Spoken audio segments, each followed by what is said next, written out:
Welcome to the Veritas Forum, engaging university students and faculty in discussions about life's hardest questions and the relevance of Jesus Christ to all of life.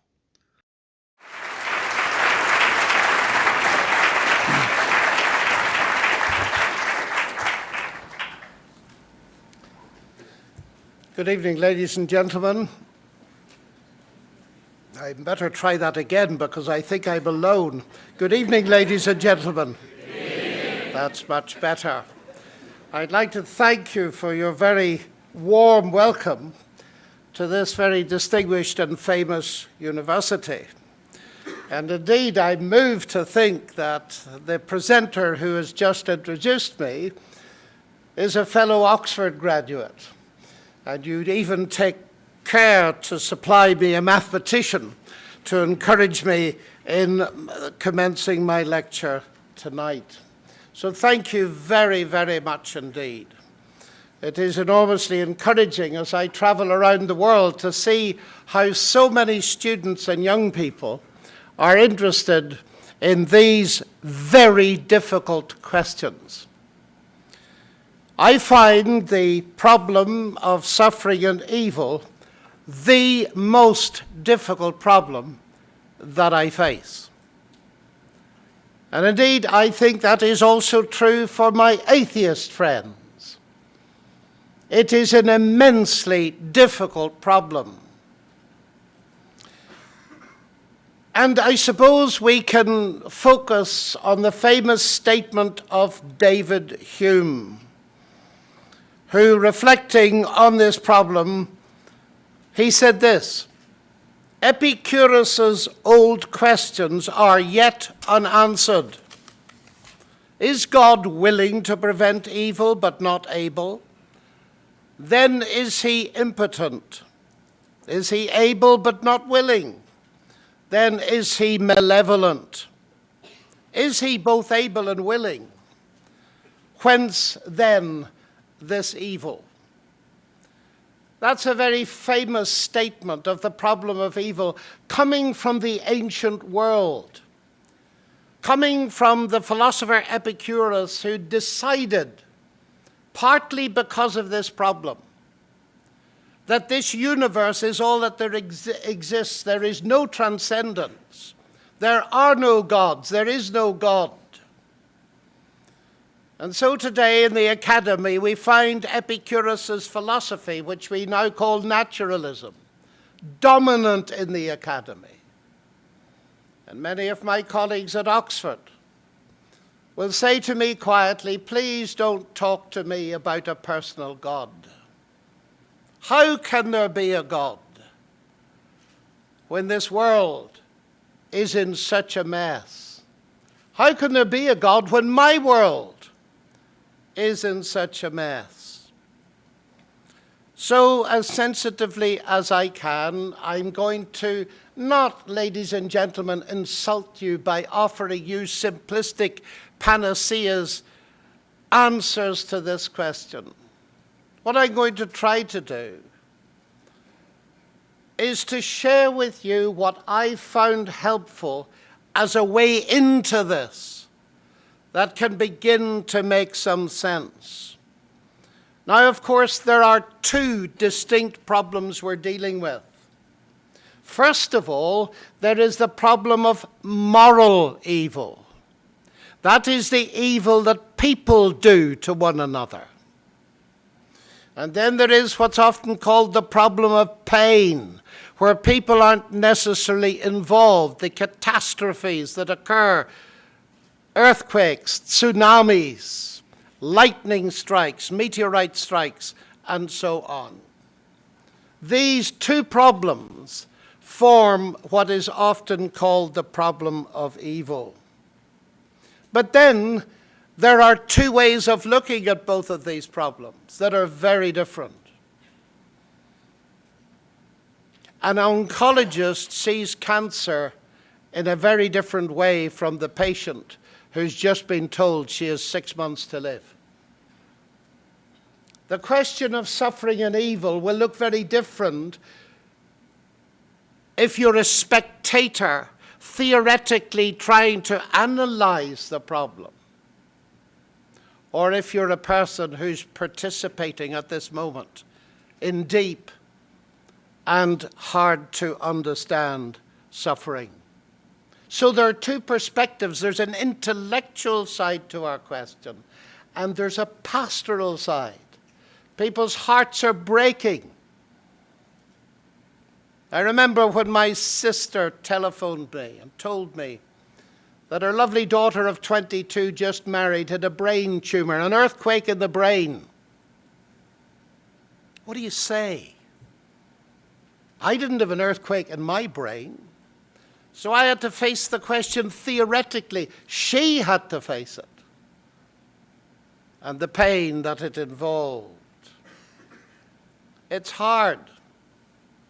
And part of the difficulty in handling it is that I know in an audience like this, our experience of suffering is vast. We observe it, but we maybe have experienced in our own lives and the way we've been treated by our parents, maybe even. And so I shall try as best I can. I shall fail, but I shall try as best I can to be sensitive to it. I remember years ago, and it's happened many times, but this is typical. I was in a country far away, and I was having breakfast with two Jewish friends from Israel. They were brilliant engineers. And we started to talk, and the question of God came up, and I said to them, "How do you stand?" And they said, "We don't believe in God." And I said, "That's odd, because part of my reason for believing in God is your history." Well, they said, "We don't actually believe in God." And I said, "Would you tell me why?" And I remember the man saying, he said, "No, I don't want to tell you why." Well, I said, "That's all right." So we went on talking, and I could see husband and wife, them looking at each other, and they came to a decision, and he suddenly said, "We're going to tell you why." But he said, "Don't blame me if it destroys your faith." And I said, "Well," you know, my faith in God is evidence-based. If it's destroyed by what you say, it wasn't worth having in the first place." So he said, "All right." He said, "My wife and I love literature. We read books to each other. And we were reading a book by Bashevis Singer, the brilliant Israeli Nobel laureate for literature. He wrote a book called The Slave. And he said, we were reading this book one evening, and we came across a passage where Singer described a horrific event in Russia where Jewish women and children were buried alive. And I'll never forget this man. With pain in his eyes, he said to me, in that moment the light went out. And we've never believed in God since. So what do you say? He was looking at it theoretically, but of course I knew he'd lost so many of his relatives in the Holocaust.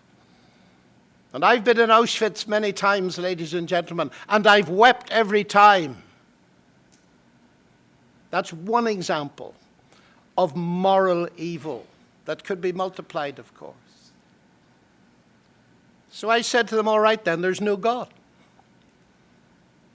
And they looked at me strangely and they said, we thought you believed in God. I said, yes, I do, but you seem to have solved the problem. There is no God. That is just the way the universe is. And I couldn't help thinking of Richard Dawkins when he talks about the ultimate nature of reality in this direction. And when he says this universe is just as you would expect it to be. In a universe of blind physical forces and genetic replication, some people are going to get hurt, other people are going to get lucky, and you won't find any rhyme or reason in it or any justice.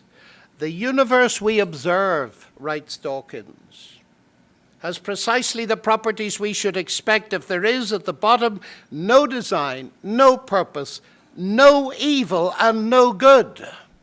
Nothing but blind, pitiless indifference. DNA neither knows nor cares. DNA just is. And we dance to its music. I've mentioned that to Richard Dawkins publicly several times. He's never retracted it. And ladies and gentlemen, we need to face this analysis because it is increasingly prevalent in the academy. Listen carefully to what it says. There is no good, there is no evil. But half a minute. Do I hear Richard Dawkins complaining that God is evil? I do. But if there's no good and no evil, that is a meaningless statement. Now, this is enormously important. I know it's theoretical, but it is important. The logical consequence of Dawkins' attitude is to abolish the categories of good and evil. But if you do that, ladies and gentlemen, it's idle to talk about God being evil or the world being evil because there isn't any good or evil. Now, the reason, of course, that Dawkins still talks about evil is that he discovers, as you and I discover, all of us, that we are moral beings, whether we believe in God or not. We've got a sensitivity to right and wrong, to good and bad, to justice and injustice, and therefore, whether we are an atheist or not, we look at Auschwitz and we say it's evil. Yes? But that's beginning to make a hole in naturalism. Because if the logical consequence of believing there is no God is to abolish the categories of good and evil, then the logical consequence of admitting that these categories exist is to reintroduce the possibility that there is a God with all the problems that that brings with it. We've had some awful shootings in recent days. If the shooters were just dancing to the music of their DNA, can you blame them? Of course not. 9/11. Just dancing to the music of their DNA, were they? How could you possibly blame them? We know in our hearts that that cannot be true. But there's the problem, ladies and gentlemen. If Epicurus is right, if naturalism is right, then ultimately good and evil are non-categories. Or at best, they're categories we have simply invented, and they're subject to a relativistic whim. There's no absolute character to them. Charles Taylor, in his brilliant book, The Secular Age, writes this: the modern age, more or less repudiating the idea of a divine lawgiver, has nevertheless tried to retain the ideas of moral right and wrong, not noticing that in casting God aside, they have also abolished the conditions of meaningfulness for moral right and wrong as well. And that is a supreme irony to my mind. And so, although atheism seems immediately to offer a solution, this is just how it is, it's brute fact, we have to accept it. Actually, it doesn't offer a solution at all. It makes the situation even more difficult. Friedrich Nietzsche saw this, of course, very clearly, more clearly than many other people, that the consequence of abandoning the traditional biblical morality that is at the heart of Western civilization would lead essentially to the philosophy of the strong eliminating the weak. And he puts it very powerfully. He says the biblical prohibition, thou shalt not murder, is a piece of naivety. Life itself recognizes no solidarity, no equal rights between the healthy and the degenerate parts of an organism. One must excise the latter, cut it out, or the whole will perish. Why morality, asked Nietzsche, at all, when life, nature, and history are non-moral? But are they? And again, I come back to the fact that we discover in ourselves that moral compass. We're moral beings. Now, from a biblical perspective, that makes perfect sense because the mandate that lies at the heart of Western civilization, upon which all our human rights are founded, is the statement in the Bible that we are, as human beings, uniquely made in the image of God. Now, if that is true, of course, it makes this question of evil even more acute. If we're made in the image of God, couldn't he, as a friend of mine said, couldn't he have made a far better job of it? But let's just paint another background question, ladies and gentlemen. When we look at evil, especially massive and overwhelming evil, one of the big questions that rises is justice. Now, Dawkins says there is no justice. And if atheism is true, ladies and gentlemen, the vast majority of people will never get justice. The vast majority of people on earth today do not get justice in this life. And if there is no life after this life, there's no life to get justice in. So they will never get justice. And yet our human hearts, they cry out for justice. They sense that we live in a moral universe, that there must be something somewhere. Otherwise, our notion of justice is a sheer illusion, and it mocks us. So we have to face that as well. What can atheism say in the context of massive injustice?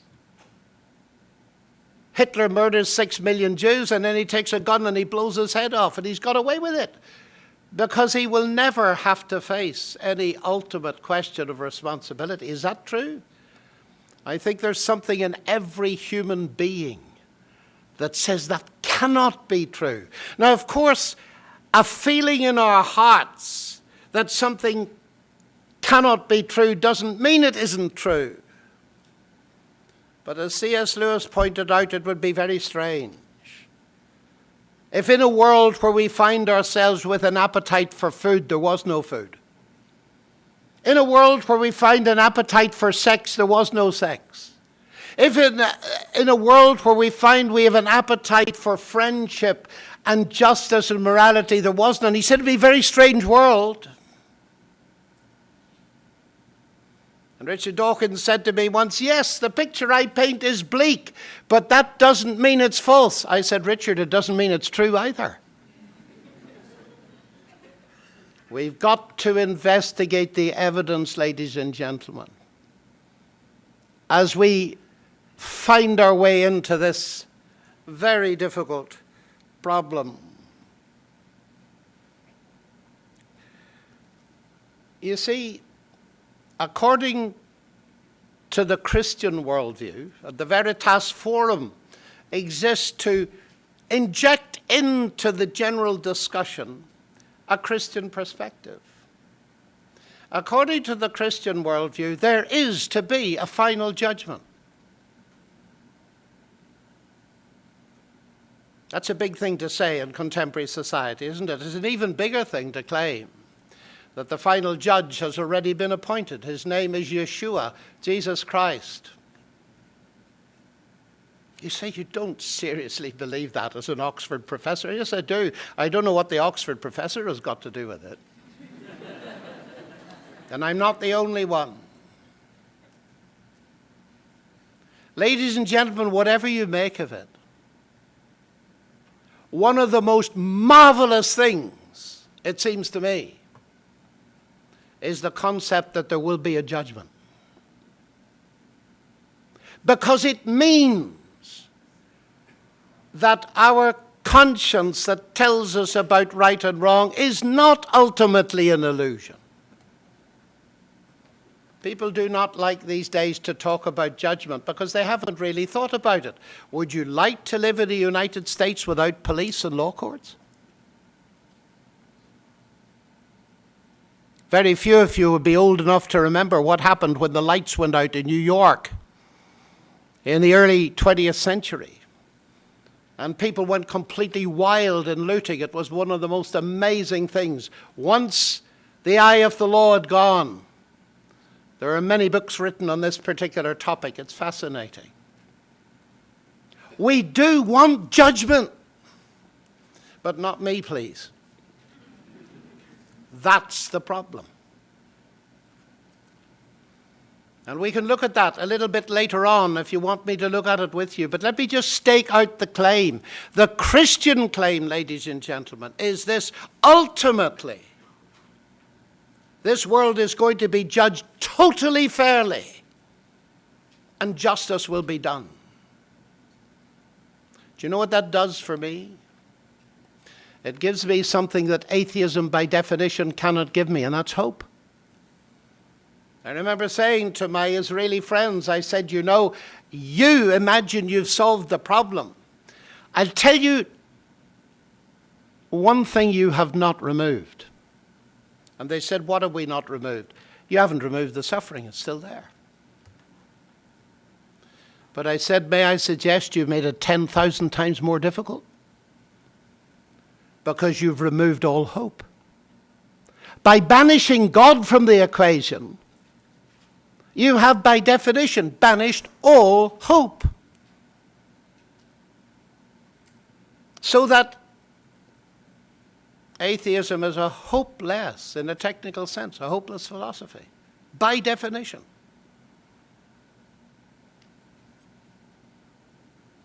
But you say, that's a problem, you see. You believe in God, but look, let's face it. You talk to me about a God who created the atom, that's right, who upholds the universe, who invented light, who painted every color, who invented the human mind. Why couldn't he then have made a universe that didn't get itself into such a mess? Couldn't God have made beings that didn't sin, that didn't destroy each other? My answer may shock you. Of course he could. Of course he could. We make them, you know. In laboratories, we call them robots. Of course you can make beings that are non-moral. But now I have a wife, and I've been married to the same one for 44 years, which isn't bad, is it?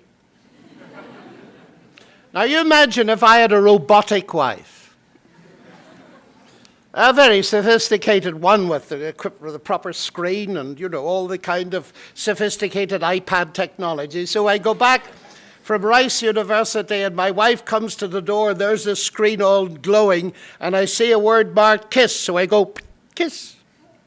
And I get a beautiful robotic kiss. Well, why are you laughing? But you say, would that be a real kiss? Well, they're making robots that are very similar to human beings these days. But you know that it wouldn't be real because there's no choice in the matter.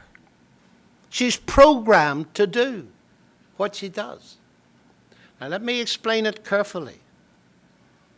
Of course God could make a universe with creatures in it that in that sense cannot sin. There are loads of them, animals. When the lion eats your head off at the zoo because you put it between the bars, we don't put him in the High Court.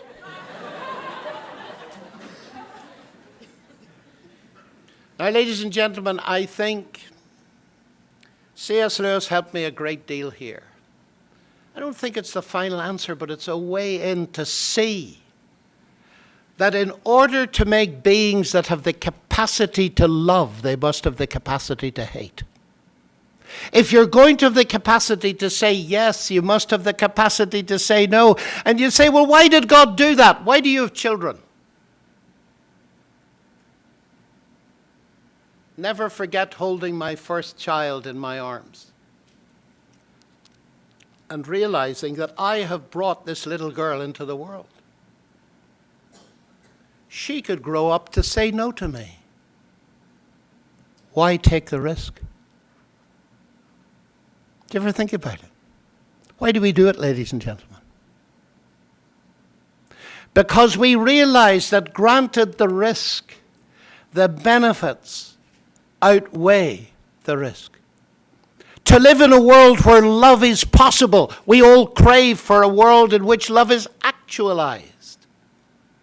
And you hope one day, maybe you've already got there, you students at Rice, that you'll meet somebody and fall in love with them, and they'll fall in love with you, and they'll value you, and they'll choose you. And the value of that, and you know that it's got an inherent risk. God took a risk to make a universe with people in it, made in his image, capable of choosing, capable of saying yes to God, and equally capable of saying no. Moral beings, that is. So granted that it's like that, there's another question we can ask, and that is this. Granted that there's a risk, did God make any provision if things went wrong? Now here, ladies and gentlemen, I'm going to speak to you frankly as a Christian, because other religions must defend their own reactions to this. We started by talking about the problem of suffering. And now I want to tell you about a God who suffered. That conversation with my Jewish friends didn't finish where I mentioned. I said to them, you know, I want to say something to you that's going to be very difficult. They said, that's okay. I said, you've gathered by now that I believe that Yeshua is HaMashiach, Jesus is the Messiah. Yes, they said. I said, I believe something even more that's going to be, well, very difficult for you. He said, go on, tell me, what is it you believe? I said, I believe he's God incarnate. He was God. Now I said, you know he was crucified. Yes. I said, try and come with me just for a moment. I know it's going to be very difficult, but try and come with me. If that is God on a cross, what is it telling you? I said, at the very least, it's telling you this. It's telling you that God has not remained distant from the problem of human suffering, but has become part of it. And I'll never forget his answer. He says, why has no one ever told me that before? Now, ladies and gentlemen, this is a very deep thing. I've made a dozen massive claims that go against the grain of the naturalism and the academy of the 21st century. But the longer I live and the more I study these things, the more I find them making sense after sense. And not solving the problem, but giving me a way in. You say, why would you believe that story? You, a scientist, why would you believe that story? Well, I believe it, ladies and gentlemen, because Jesus gave evidence of being God incarnate by rising from the dead. And I say that, I believe that as a scientist there is evidence for it. I can't go into the detail tonight, but in my most recent book, Gunning for God, I spend a couple of chapters going through this, through the eyes of the skeptic David Hume, in order to try and get across the idea that there is evidence that Jesus rose from the dead, therefore death is not the end. And that opens up a whole world of possibilities that atheism knows nothing about.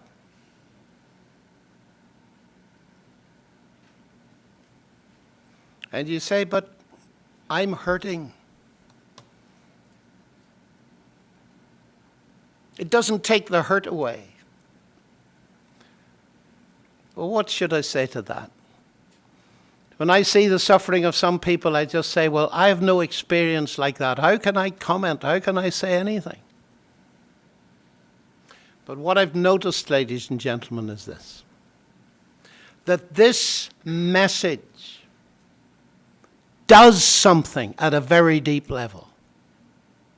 Let me turn it around as I come to a stop in this section.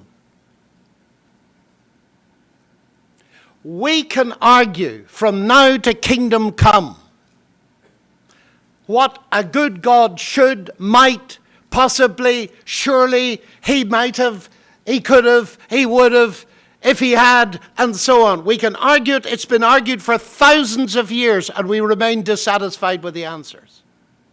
All of us, including me. So perhaps that's not the answer, the question to ask. Here's the question I ask, and I want to leave you with it tonight. Granted that our experience of life is full of ragged, raw edges. I arrived in Christchurch, New Zealand, 48 hours after the earthquake. Had to meet women who'd lost their husbands within just a few hours of touching down. And this was brought home to me. And I remember saying to them, and if you want more, by the way, you can Google my name in New Zealand and see what I said to those people. We find ourselves raw and hurting. Now, granted that that's true, is there anywhere in the entire universe evidence that we can trust God with the dark places, the ragged places, the hurting places? Is there anywhere? And I want to suggest to you, ladies and gentlemen, that there is one place above all, and that's the cross, on which the King of Glory died. You may never have heard an Oxford professor say it before, but you're going to hear it tonight. The biggest thing in my life, by far, is that God so loved me that he gave his only Son for me to bring me forgiveness and peace and everlasting life and hope. Not a simplistic hope, but a hope that will endure when planet Earth has gone. Thank you, ladies and gentlemen.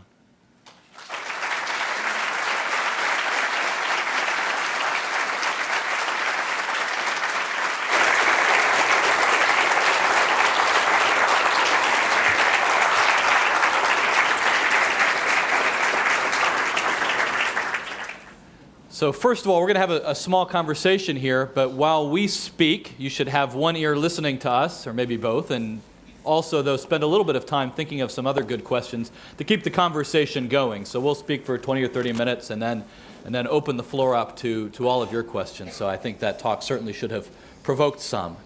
I was speaking to one of my colleagues this morning with a background in humanities and said two mathematicians are going to be talking about suffering tonight, and she didn't understand how that was different from what we do in all of our lectures to begin with. So I must say I sympathize with her, you know.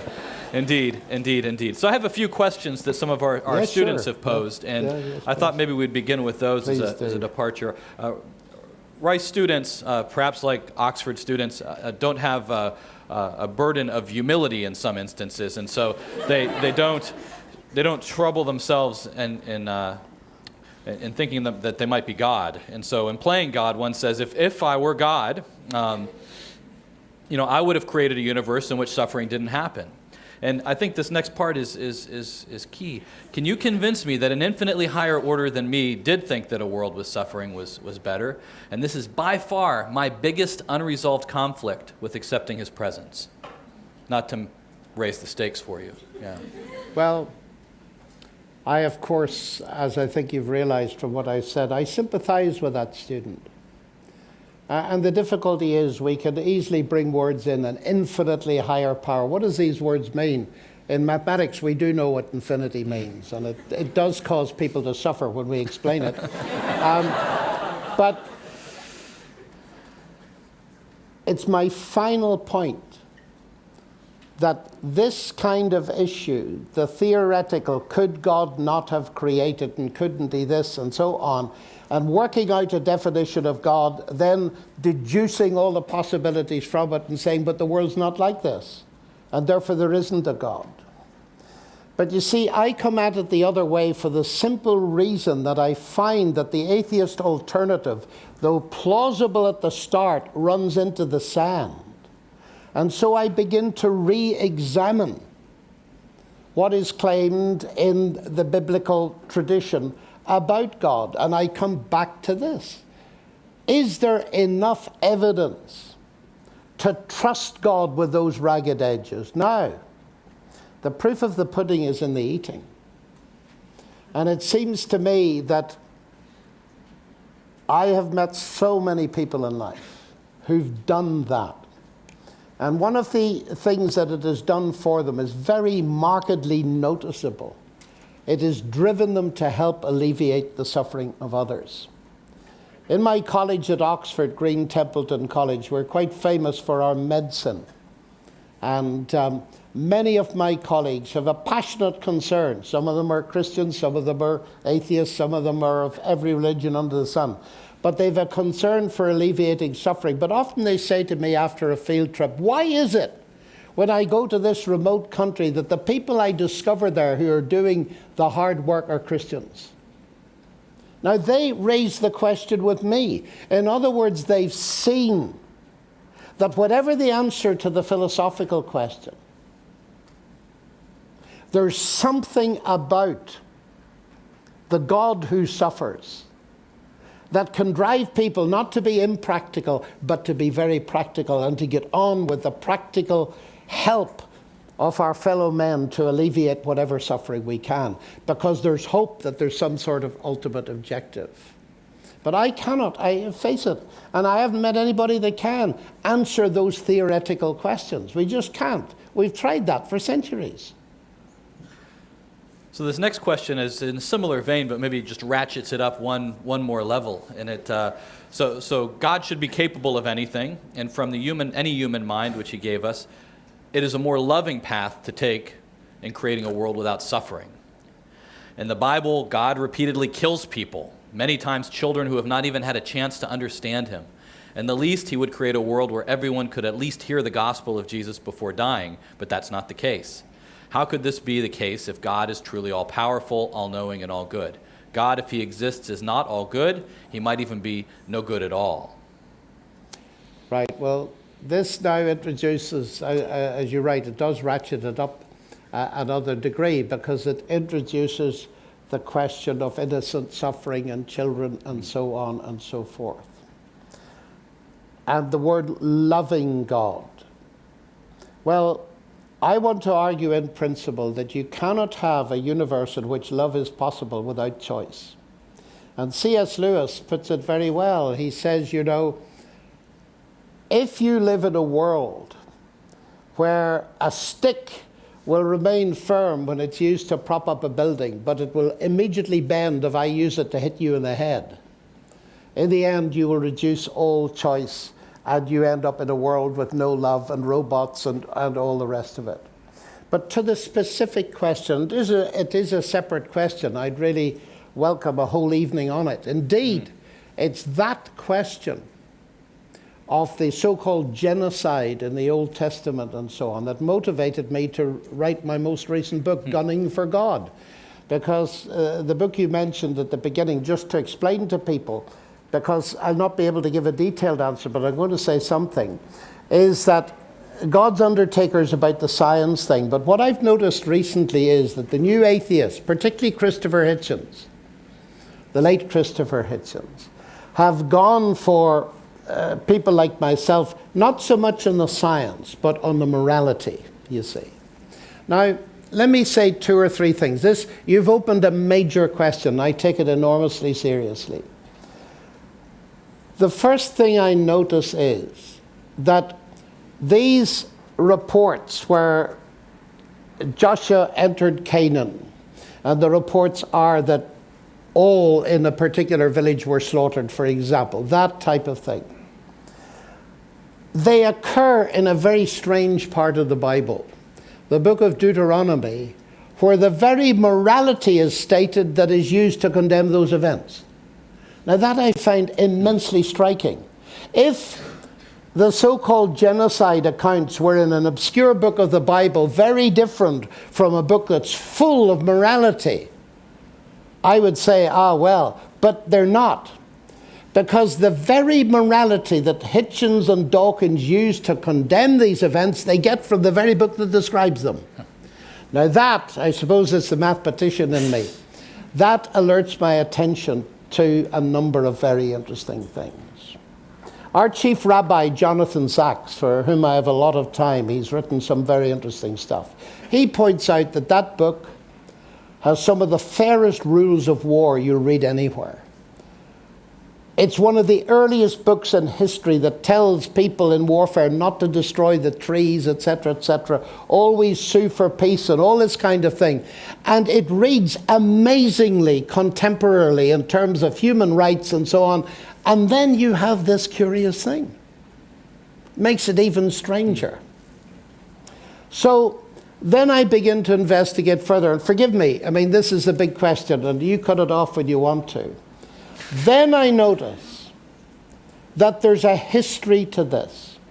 That Abram, centuries before, was told that he would go down to Egypt for 400 years before the Hebrews would come up out of Egypt and come into Canaan. The reason for the delay was, according to the Bible, the iniquity, the sin, the violence of the Amorites is not yet full. So that, as I understand it, these are just the facts. How we interpret them is another matter. That the coming of Joshua into the land of Canaan coincided with the judgment of God on some of the most evil practices the world has ever seen. A nation in particular that ritualized and institutionalized child sacrifice. And God judged it through the Israelites.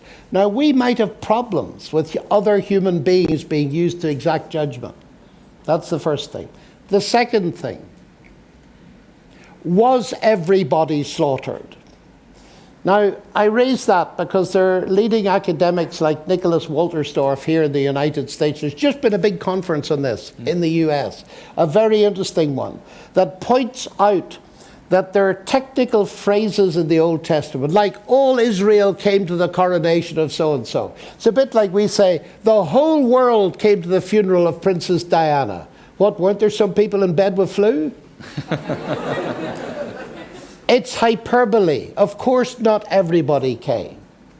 And Nicholas Wolterstorff, for what it's worth, says that there's one chapter in Deuteronomy that repeats this kind of thing, that all should be destroyed so many times that he regards it as a phrase that means secure a decisive victory. Now, his reason for that is this, is from the subsequent history, it's clear that everybody wasn't killed. The cities were still occupied, and so on. So scholarly work, it seems to me, has made the thing a little bit easier to understand. Now, it's not genocide, of course. Israel was warned that if they got involved in the same practices, they'd be carried away to Babylon, and they were. It's much more sophisticated morally. Now, having said all of that, whether you agree with all of that or not, we still have a problem. Since we started talking, thousands of innocent children have died. It's very hard to believe, ladies and gentlemen, isn't it? At this moment, there are children dying. Now, if you say, therefore there's no God, then that's it. It's just how it is. And we're back with the old problem. Now, I'm going to risk saying something I don't often say. But as I look at this question, ladies and gentlemen, whatever the rights and wrongs and ins and outs,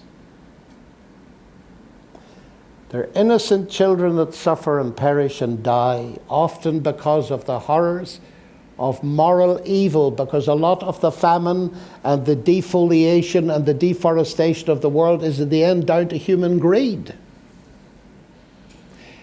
Now let me risk saying this, and please don't misunderstand me. If we could see right now what God has done with those children that suffered innocently, we'd have no more questions.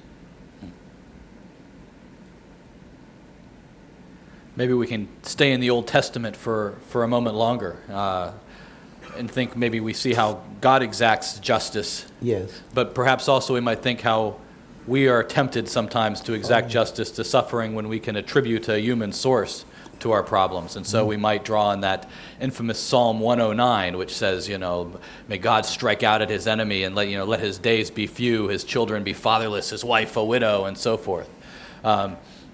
Where do we draw the line? Do we turn the other cheek, or do we have some ability to act in justice against those who cause us to suffer? I come from Northern Ireland. Yes. Perhaps I shouldn't have told you that. And I bring that in because it's relevant to this, isn't it? Because it is the fact that my country has suffered terrorism. But terrorism in the name of God, on both sides. Now I know that if you're a sophisticated historical commentator, you will say that there's social injustice and it's complicated, but just leave it for a moment. The fact is that the world has got the impression that my tiny little country, and I'll never forget this because it was one of the first big issues that I faced at Cambridge. Week one, a student said to me, "Do you believe in God?" And I said, "Oh, sorry, I forgot you're Irish. You all believe in God and you fight about it." And I'd heard it before, but I knew that this was a serious point. Is that what it's all about? So I asked myself, how do I respond to this? And I'll tell you how I respond. I'm utterly ashamed of it. Utterly ashamed of it. My brother was blown up in a terrorist bomb, nearly lost his life. My father was Christian without being sectarian, and he went so far as employing as equally as he could Protestant and Catholics in the small store he ran. That was utterly exceptional. So that's my background. But I'm ashamed of it, ladies and gentlemen. I'm utterly ashamed that the name of Christ has ever been associated with an AK-47 or a bomb. I want to explain why. Because people who take up weapons to protect either Christ or further his message are not following him, they're disobeying him. One of the most interesting things relevant to this debate, and Christopher Hitchens put this up to me, this was his big objection. The war is caused by Christianity, terrible, the Crusades and all that. And I said, Christopher, I agree with you. This is totally unacceptable, but please notice that Christ was put on trial for what? For stirring up political revolution. We don't put it into modern language and we don't realize what's going on in the New Testament. The very thing that Hitchens accuses Christianity of, Christ was accused of, put on trial for, and the trial was so sensitive that he was tried by the leading Roman procurator, Pilatus, Pontius Pilatus. And Pilate put the question to him, because it was such a sensitive thing. You're claiming you're a king. What kind of a king are you? My kingdom, said Jesus, is not of this world. Otherwise my servants would have been fighting that I should not be delivered to the Jews, and now my kingdom is not from here. And Pilate realized instantly that Jesus was no threat. To this end I was born. To this end I came into the world, said Jesus, that I should bear witness to the truth. And Pilate said, what is truth? Perhaps not cynically. And went out to declare Jesus to be innocent. That, to my mind, is immensely important because it stamps in the middle of history what it is that Jesus stood for. But there's a final point. There's the reason why Jesus' message is nonviolent. It's because of his message. The one thing you cannot do is impose truth by power. Especially if it's truth about God's love and forgiveness and salvation and peace with God. So that's the way I would begin to approach that. Thank you. To shift gears a little bit, we find ourselves in the final days of the papacy of Pope Benedict, and I thought maybe a quote of his on the topic of love that you mentioned earlier might be relevant. Anyone who really wanted to get rid of suffering would have to get rid of love before anything else, because there can be no love without suffering, because it always demands an element of self-sacrifice, because given temperamental differences and the drama of situations, it will always bring with it renunciation and pain. So I think perhaps one approach to the question of why is suffering in our world, in some sense, we're different human beings and we have different temperaments, and it's this our attempts to get along with one another and to approach each other in love. Elsewhere he says, it is when we attempt to avoid suffering by withdrawing from anything that might involve hurt, when we try to spare ourselves the effort and pain of pursuing truth, love, and goodness, that we drift into a life of emptiness, into which there may be almost no pain, but the dark sensation of meaninglessness and abandonment is all the greater. And I think that's something that students know very well. There's a lot of hurt out there in the world, a lot of suffering on our campus, I think. I think that's important that you raise that. And I've noticed in this country you play a game called football. It's a very strange game to someone from Britain. I once sat watching a major league game with a man whose name was up in the Hall of Fame, so he knew what the game was all about, you see.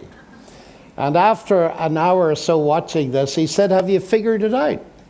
"Oh," I said, "I've figured it out. I can tell you exactly what American football is." He said, "What is it?" I said, "It's a series of prayer meetings interrupted by war."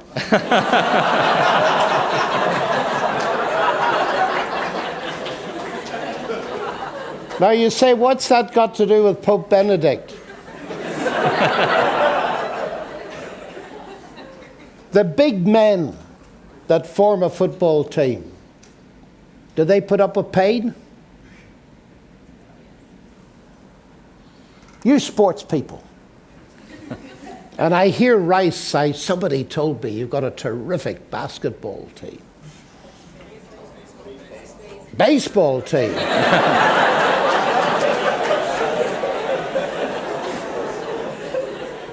The point that's being made here is that in ordinary life, we will calculate sometimes extreme physical pain into going for a high-performance sport.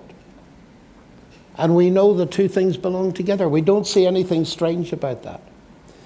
And what Pope Benedict has been saying was said by Dostoevsky long before him. I cannot imagine, wrote Dostoevsky, a truly great person that hasn't suffered.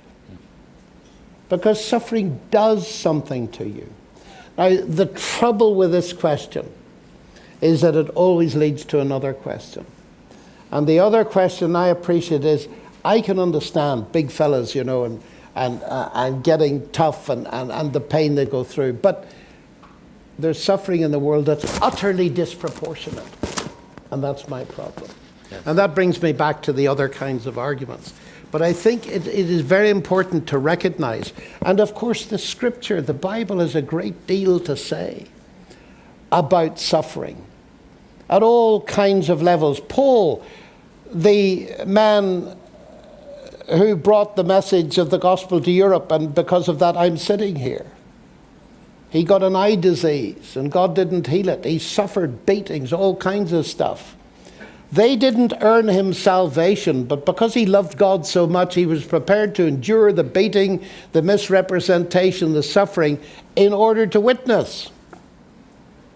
And as I go into Oxford so often and go along Broad Street and on my bicycle even now, I often stop at the cross in the middle of Broad Street. You know it well. It's opposite your old college of Balliol. Indeed. Where Latimer, Ridley and Cranmer were burned at the stake for their faith in God.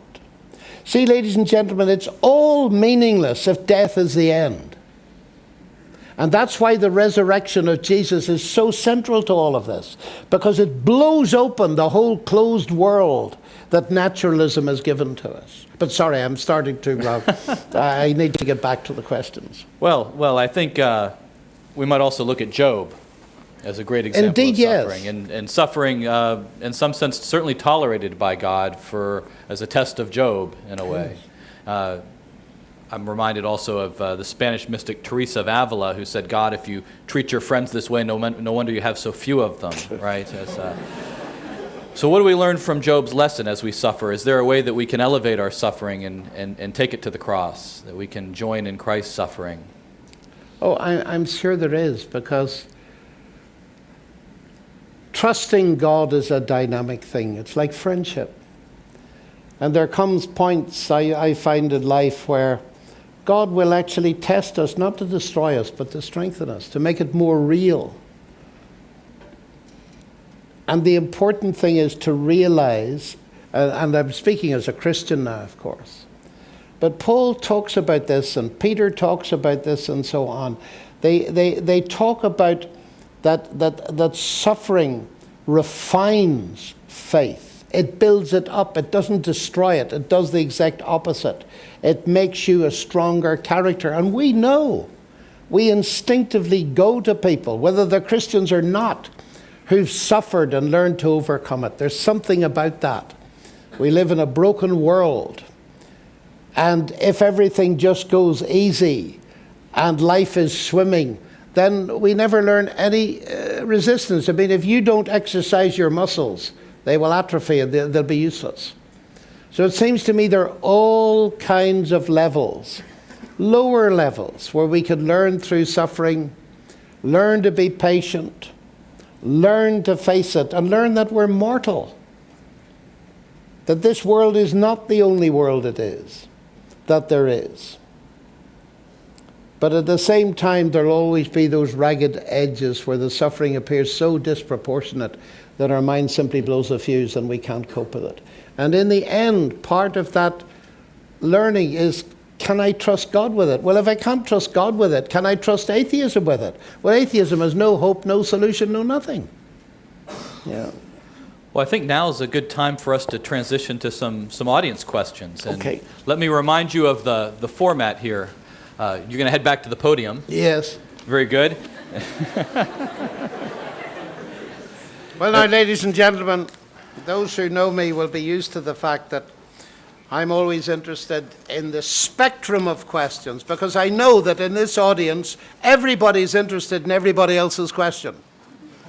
So what we're going to do is just collect a few questions so that I can estimate the range of questions and then say one or two things about it, and then we're done. All right? So just put up your hand. Make your question brief, because the time you take for your question will be time taken away from the next person's question. And I'll collect them. There's a hand up there. So have you got a microphone to bring to that person?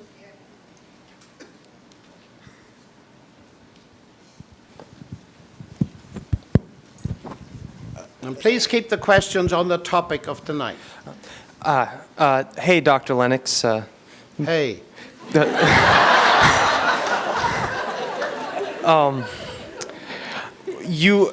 You talked about how people were inspired by Christianity to do good things, and it made me actually think of something my professor had noted, which was a lot of the really big international projects that were nonprofit and for general well-being. Those happened in the 20th century, many centuries after that secularism enters the West. And I'm not sure if Christianity is such... I guess what I'm trying to say is, what empirical evidence would you bring to the statement that Christianity fosters kindness over other beliefs? Okay, I've got the question. Okay, that's a good question. 2. And we'll alternate the sides, to be fair. Professor Lennox, so you talked about how you believe that Jesus is able to empathize, and through Jesus we can better understand suffering. But speaking from personal experience, I know many Muslims, many Jews, many of other religions who are also able to deal with suffering often better than many Christians I know. So what would you have to say to this? Okay, 3.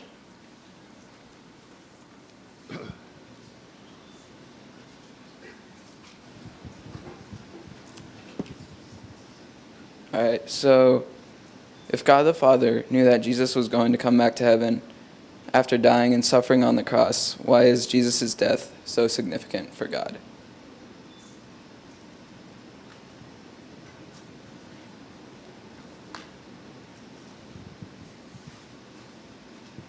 Are you talking about the relationship of God's knowledge? I don't quite grasp the question. Why the death of Jesus was so significant for God? Yeah. Yeah. Can you unpack that a bit? I can give the guy a call. Right. I want your questions, not questions on the internet. Okay. Number 4. I will say something about that, though. Number 4? Yes, there's one over here.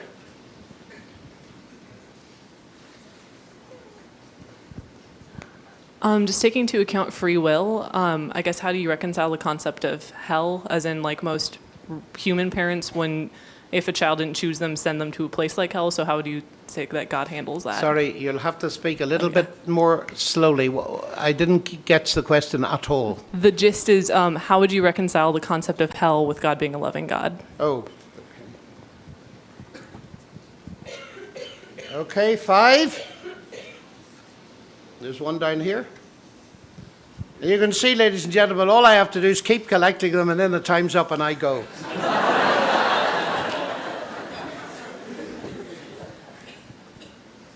I don't know if you can understand. Oh, if truth cannot be imposed by power, and I'm not saying that it can, what need is there for power? Would there be a vacuum without power? Is there a need for a military?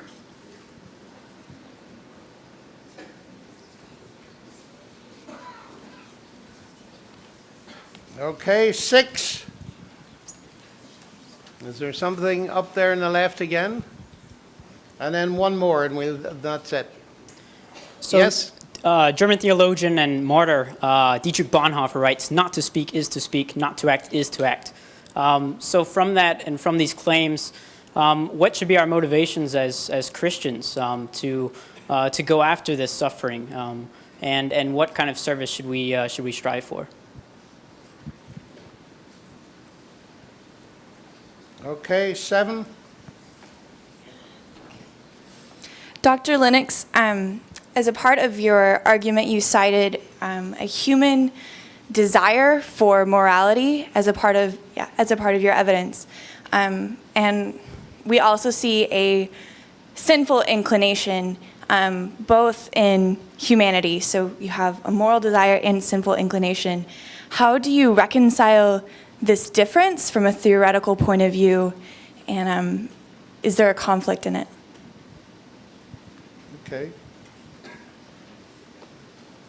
Okay, that'll probably do for the moment. Oh, there's one desperate person there, right? Okay. Hi, Dr. Lennox. You stated that morality is derived from the Bible. Where do you believe that atheists get their morality, and do you even think that they have a morality? Okay, that'll do. And I'll deal with that question first because it's extremely important. I didn't say morality is derived from the Bible. And Christopher Hitchens used to say that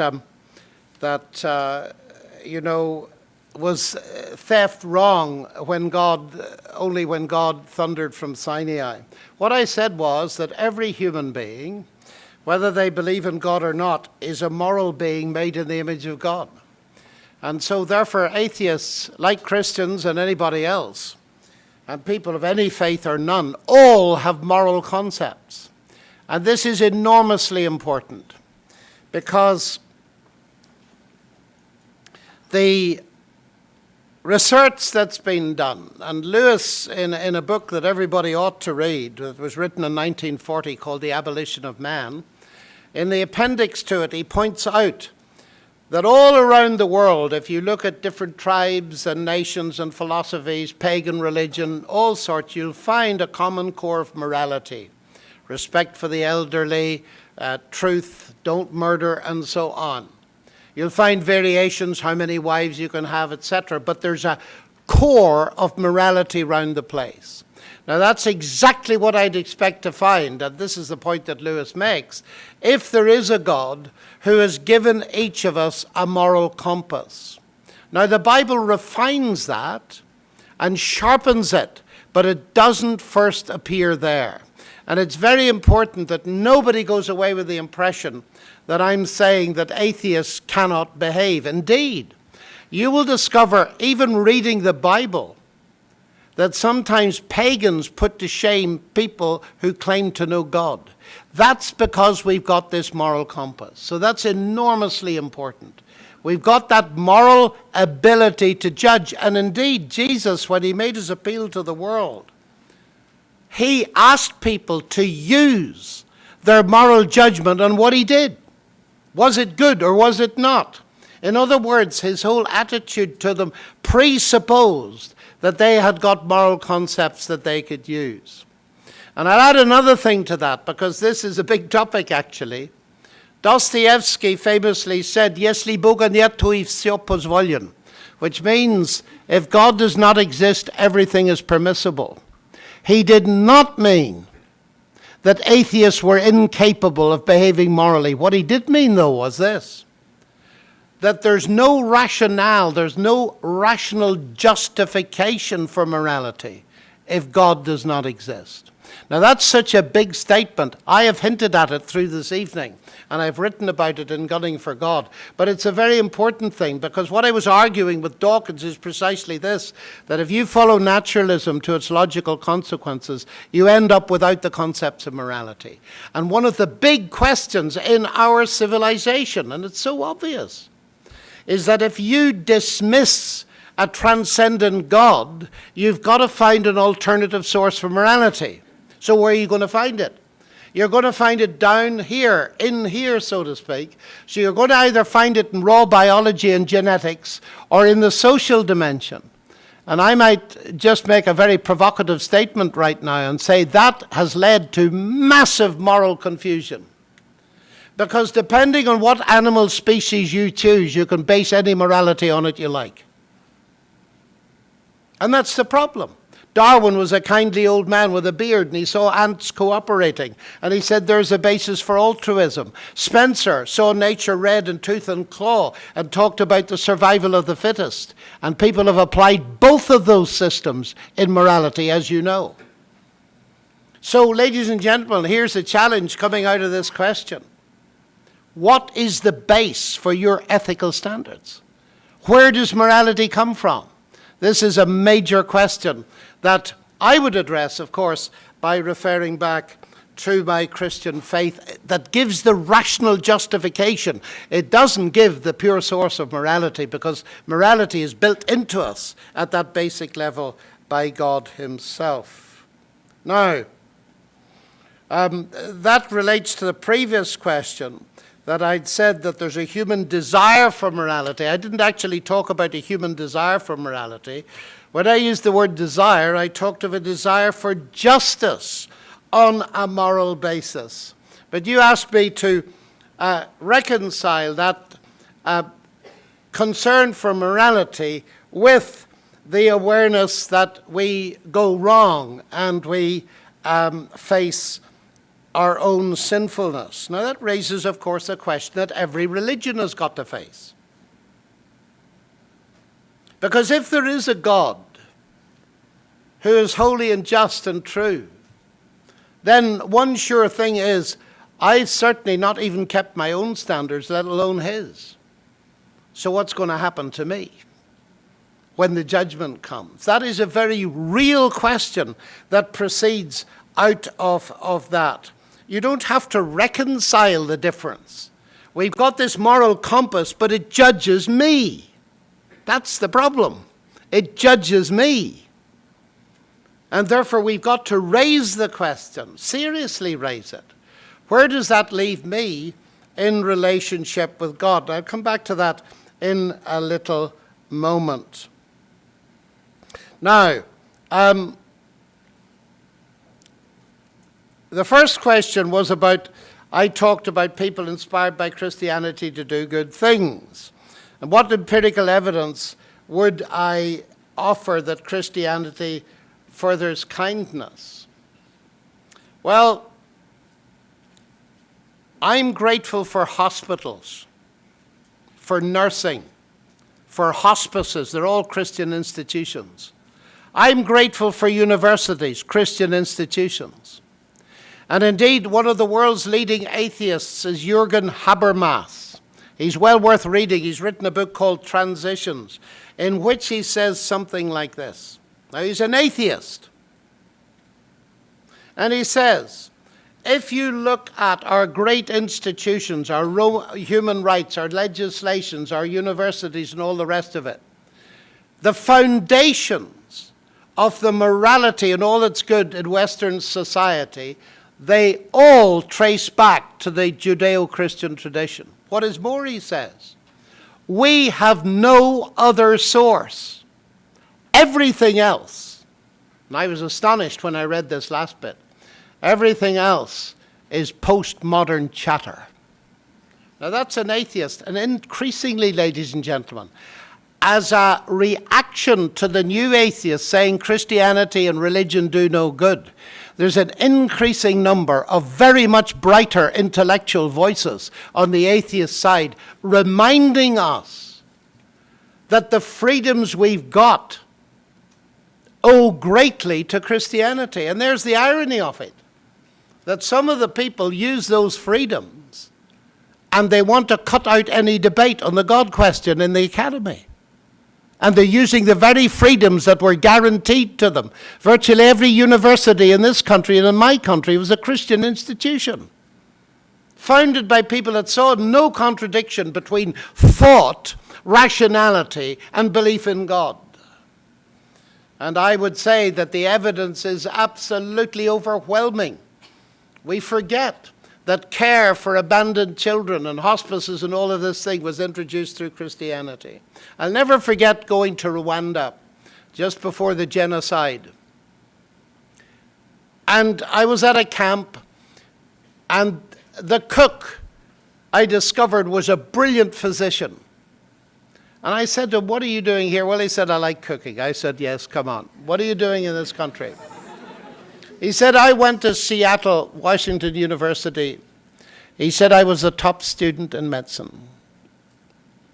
And he said, I had a brilliant career cut out for me.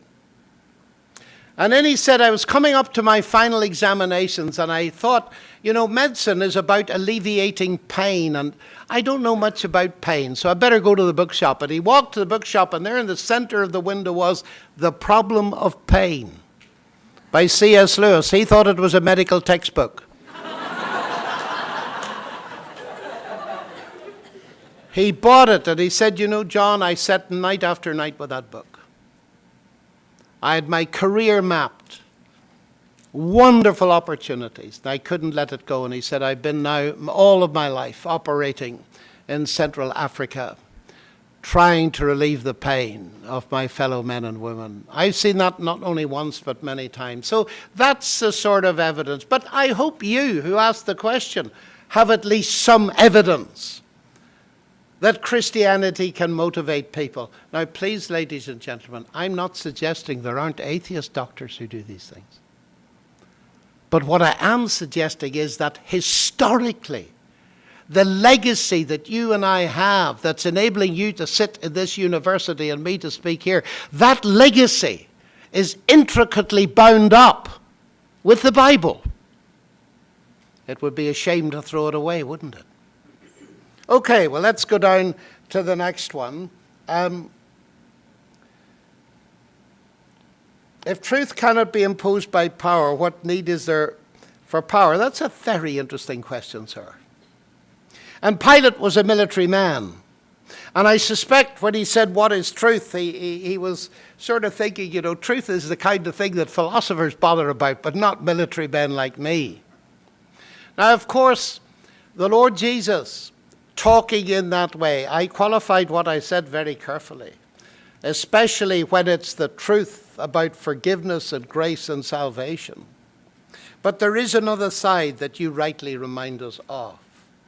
If I steal your car, and I take a postmodern view that it's my truth that it's okay to do that, you will be very glad there is the power of the federal police to deal with me, won't you?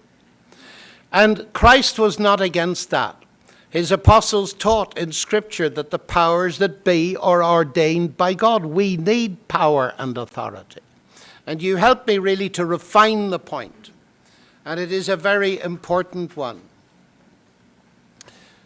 I would put it this way, and it's a little bit more abstract and philosophical.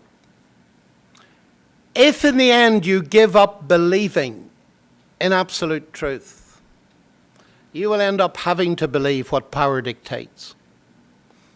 You might want to think about that. And there's massive pressure in society today, in the academy as well, to say that naturalism is the default position for all intelligent people. And the pressure to conform to that is enormous. That is an attempt to impose a truth, which I believe to be false, by power. And we need to be aware of it, and we need to celebrate the freedoms that we do have. So let's be thankful that there are powers that exist, because we need them, because I'm a sinful person. I need the police as much as you, sir. Now, not to speak is to speak, not to act is to act, that quotation. I think I've partly answered that question in my story about the physician in Rwanda. We have to do both, of course, speak and act. If I do not speak to you and explain what my faith in God means, you'll never understand it. But if I do not act consistently with my faith in God, you'll not find me credible. And so, in the end, it is massively important. You see, ladies and gentlemen, how shall I put this to you? God to me is not a theory, he's a person. My wife isn't a theory, she's a person. That changes everything. Because the business about God is not simply acceptance of a set of abstract propositions. It is, in the end, commitment to a person, based, of course, on evidence. I don't trust my wife for no reason, do I? You don't trust your friends for no reason. But it's trusting a person and developing a relationship with a person. Now, if God is the God who invented the universe, and there's no evidence in my life of his love or his truth, why should anybody believe me? They've no reason to believe me. Faith in God, without it being expressed in our deeds, is valueless, of course, as the New Testament rightly says. And so we all have to allow ourselves to be checked for credibility in these things. There was a question about free will, the question of a God of love and hell. It brings me back, of course, to the topic of judgment. Now let's try and think about this very briefly. There's a lot that could be said about it. I think what we find very difficult once we purge our minds of all these medieval notions, no one ever taught us more about the love of God than Jesus. And one of the magisterial statements of the love of God is this: for God so loved the world that he gave his only Son, that whoever believes in him should not what? Should not perish, So there, at the heart of the deepest statement about the love of God you can conceive, there is the possibility that a person can perish. You say, how can you reconcile that?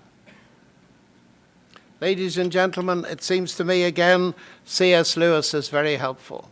This is another hard question. But if I say no to God, what is God to do with me? Is he to force me to believe and insult my humanity? Of course not. That is to destroy me and reduce me to the level of the amoral. And when God himself came into the world and showed his care for people and his love and did the supernatural things that cured people's diseases, restored them to sanity, and they saw that, they said, go, we don't want you. He went. He went.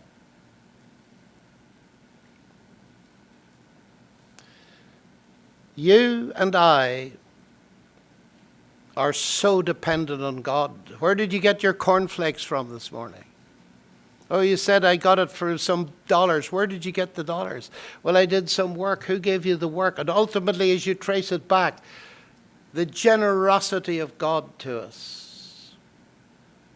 If we ultimately say no to God, God loves us so much, he'll honor our choice, ladies and gentlemen. I don't like thinking about what that means, but we've got to think about what it means. You think of all the things that you get from God. You may not acknowledge them. They come pouring into your life, and you never even bow your head at a table and say, thank you, God, for my food. Imagine it's all taken away because you said no. God loves you so much, he will honor your choice. He'll never force you. You can't force acceptance. You can't create love by power like that. And so that is my way in to that very difficult of questions. But it doesn't make sense otherwise. There is to be a judgment. Morality matters. We know it matters. You can't live like a Hitler and get permanently away with it. Otherwise, the universe collapses in moral ruins. Well, now the final question. Our friend who mentions our Jewish friends and our Muslim friends, and they say they cope with suffering better than some Christians. I'm sure they do. I'm sure they do. I have many friends who are Jews of great wisdom and compassion, who would run rings round many Christians when it comes to talking about suffering. You don't lose all your relatives in Auschwitz without learning something about suffering. And I learn from them. And I know in my heart I've got no parallel experience, and what I have to do is humbly listen. From anybody, whatever they believe. Whether they're a Jew, a Muslim, a Christian, an atheist, or anything. Let's be humble enough to learn from other people. Because their experience of suffering can teach us something. So I simply agree with you.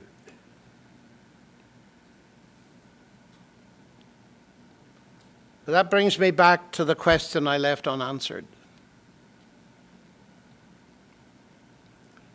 One day I'm going to have to face God, ladies and gentlemen. And that's the problem every religion has got to face.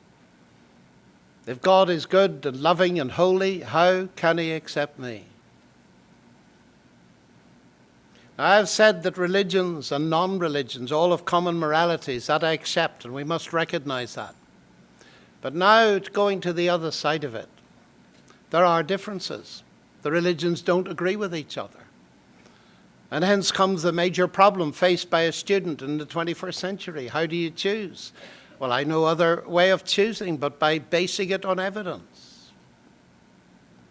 My Jewish friends claim that Jesus died and didn't rise. My Muslim friends claim he didn't die. My Christian friends claim he died and rose again. All three cannot be true. So you've got to decide. Let me finish by giving you one of the reasons I'm a Christian, one of the major reasons. Religions often are like, well, a university course at Rice University. You got an entrance exam. Did you have to do a tough exam to get in here? Some of you probably did. So you get in, and then you're met by wonderful professors who look after you. But they can't guarantee that you're going to get a degree, can they? Because whether you come out at the end of the course with a degree or not depends on your merit, doesn't it?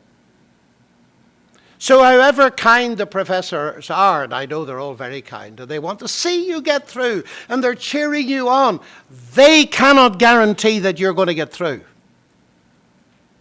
Because it's based on merit. There are millions of people in the world that think that God's like that. That I try the best I can and hope that one day God will accept me. And most religions teach that quite explicitly. Christianity does not. And here is the uniqueness. Christianity tells me that I will never gain acceptance with God on the basis of my merit. Let me put it to you, ladies and gentlemen. I remember spying a girl all those years ago on my first day at university. I married her. Now, suppose I went to her and I said, now, Sally, I'd love you to be my wife. But now, of course, I couldn't accept you now, but here's a cookbook. And it's full of laws.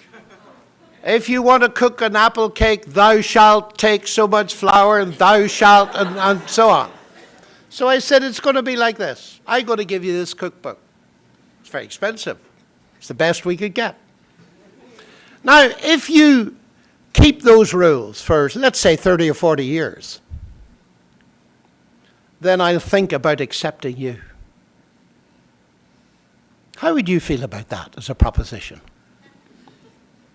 It's absurd, and yet there are millions of people that think of God in exactly that way. You wouldn't insult a fellow human being by thinking that.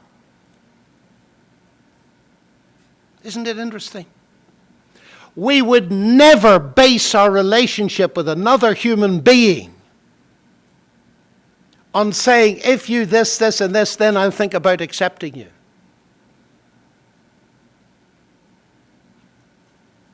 And that is the wonder of the Christian message. That God is prepared to accept me right now, not at the end of the process, at the beginning. Why? Because it's got nothing to do with my merit, but what God has done in Christ on the cross in dying for me. See, this problem of suffering, ladies and gentlemen, has another side.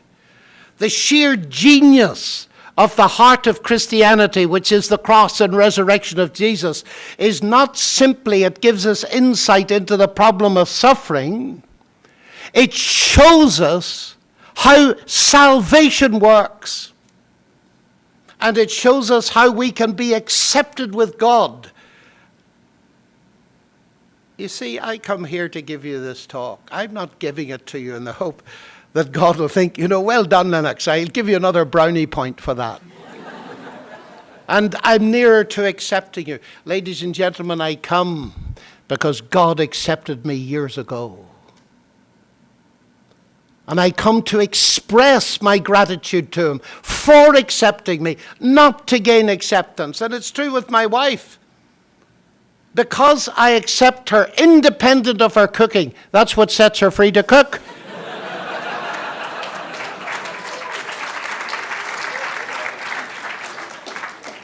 I'm glad you see the point. I do hope you see it when it comes to your relationship with God. It is absurd to think that God would accept us because of our performance over time. I'll never forget, with this I stop. speaking in the Bulgarian Academy of Sciences about these things. I've spent a lot of time in Eastern Europe because I'm interested in atheism and its effect on society. And I was watching, and there was a man, a professor, a very senior man, and his mouth fell open as I told him this story. And afterwards, I said to him, I couldn't help noticing you. He said, look, he said, all my life, I thought I was a Christian. But he said, you come along today and you told me exactly what I thought. I was desperate to do enough for God to accept me. And now you tell me that Christ has already done it. And what you need to do is repent and trust him. I said, that's right. He looked up at me and he said, it was worth you coming to Bulgaria for that. He said, I've never heard that before. Ladies and gentlemen, Christ doesn't compete with any other religion. No other religion offers me this. He doesn't compete. He offers me something utterly unique. But I have tired you long enough. Ladies and gentlemen, thank you so much for being a wonderful audience.